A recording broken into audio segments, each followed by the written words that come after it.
নবীর প্রিয় সাহাবী হযরত আবু বকর সিদ্দিক, নবীর প্রিয় বকর সিদ্দিক ভালোবেসে শুইল পাশে, ভালো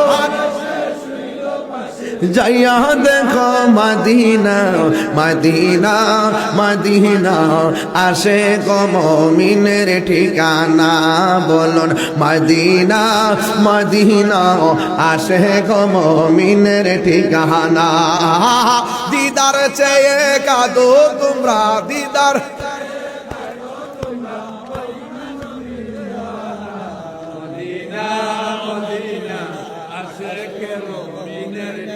জালালুদ্দিন সুয়ুতি ৭৫ বার দেখলো নবীজি, জালালুদ্দিন সুয়ুতি ৭৫ বার দেখলো নবীজি, এতবার দেখিয়া নবী, এতবার দেখিয়া নবী, জ্বালা তাহার মিটে না।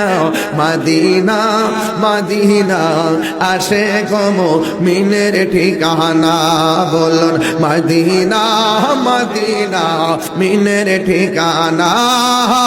দিদার চেয়ে কাঁদো তোমরা, দিদার চেয়ে কাঁদো তোমরা,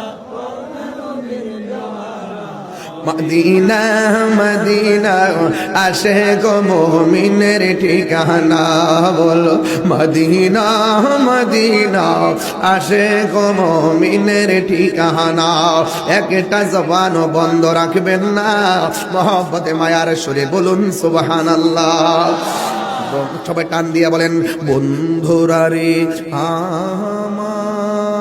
আমার, ও চান্দিনার বাবারা, আমার নবীর এবার প্রশ্ন করি, নবী গো, যে এই জায়গার মধ্যে জিবরাইল যেতে পারে না, আরে আবু বকর তো দুনিয়াতে আসার পরে মেরাজ বিশ্বাস করে সিদ্দিক হইছে, তিনি আবার ওখানে গেল কেমনে? না না না, আবু বকর সিদ্দিক রাদিয়াল্লাহু তাআলা আনহু ওই জায়গার মধ্যে যাই নাই, ওই জায়গার মধ্যে আল্লাহ একটা ফেরেশতা বানায় রাখছে আমার নবীর রিসিভ করার জন্য।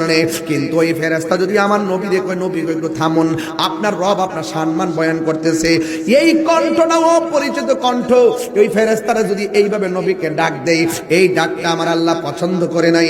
আমার আল্লাহ পছন্দ করেছেন ওই ডাকটাই, যে এই নবীকে আমার আবু বকর ভালোবাসেন, আবু বকরকে আমার নবীও ভালোবাসেন, আমার আবু বকর নবীর সুখের সাথী দুঃখের সাথী।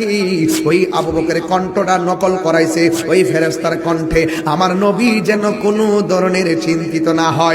চিৎকার মেরে কি আল্লাহু আকবার বলা যাবে না?